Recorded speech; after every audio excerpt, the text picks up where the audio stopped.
नमस्कार मंडळी. आज मी बनवलेली आहे दोडक्याची भाजी. अशी भरलेली दोडक्याची भाजी मी पहिल्यांदा बनवलेली आहे आणि ती भयंकर टेस्टी झाली होती. सगळ्यात आधी मी भाजीचं वाटण बनवून घेत आहे. त्यासाठी मी गॅसवरती पॅन ठेवलेला आहे.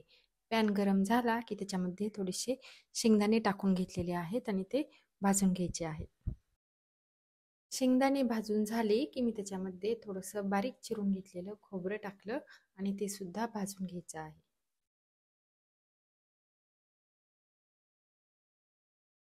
खोबरं भाजून झालेलं आहे. आता मी टाकत आहे 2 चमचे तीळ आणि आता तीळ सुद्धा आपल्याला भाजून घ्यायचे आहेत.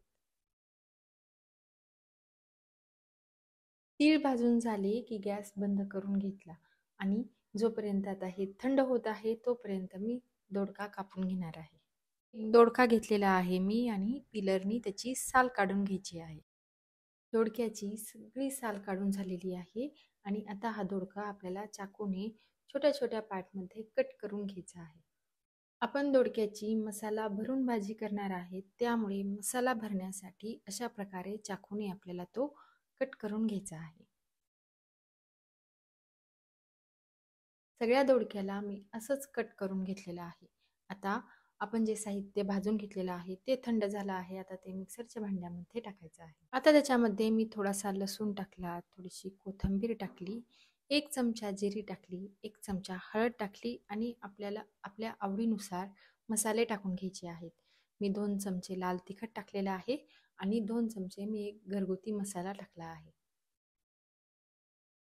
मी ते वाटण वाटून घेतलं आणि आता ते एका ताटामध्ये काढून घेतलं. त्याच्यामध्ये चवीसाठी मीठ टाकून ते व्यवस्थित मिक्स करून घेतलं. आता हा तयार झालेला मसाला दोडक्यामध्ये भरून घ्यायचा आहे.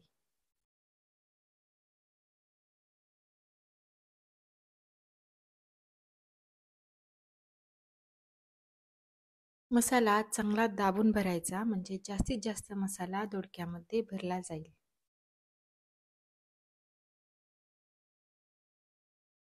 दोडक्याच्या सगळ्या पोळीमध्ये मी मसाला भरून घेतलेला आहे आणि थोडासा मसाला शिल्लक आहे, तो आपण भाजी बनवताना त्याच्यामध्ये टाकणार आहे.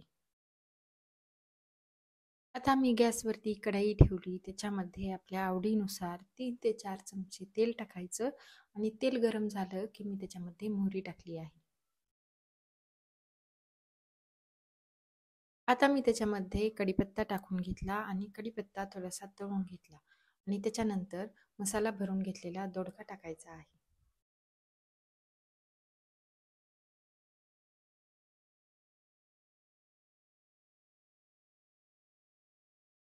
दोडका तेलामध्ये थोडासा परतून घ्यायचा आणि आता मी त्याच्यामध्ये जो शिल्लक राहिलेला आहे तो मसाला टाकत आहे आणि मसालाही दोडक्याबरोबर व्यवस्थित परतून घ्यायचा.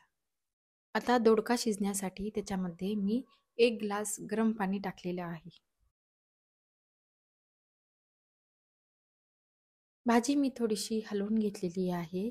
आता याच्यावरती झाकण ठेवायचं आणि दोडका शिजू द्यायचा आहे. आता मी कढईवरचं झाकण काढलं, भाजी थोडीशी हलवून घेतली आणि दोडका शिजला आहे की नाही हे चेक करायचं आहे आणि जर शिजला नसेल तर परत एकदा झाकण ठेवून दोडका शिजू द्यायचा आहे. 3 मिनिटानंतर मी कढईवरचं झाकण काढलं, भाजी परत एकदा थोडीशी हलवून घेतली आणि चमच्याने चेक केलं तर दोडका व्यवस्थित शिजलेला आहे. आता त्याच्यावरती थोडीशी कोथिंबीर टाकायची आणि आपला मस्त गरमागरम खूप टेस्टी दोडका सर्व्ह करण्यासाठी तयार आहे. तुम्हीही अशा प्रकारचा दोडका नक्की बनवून पहा आणि तुम्हाला कसा वाटला मला कमेंट करून सांगा. हा व्हिडिओ बघितल्याबद्दल तुमचे खूप आभार. Bye bye.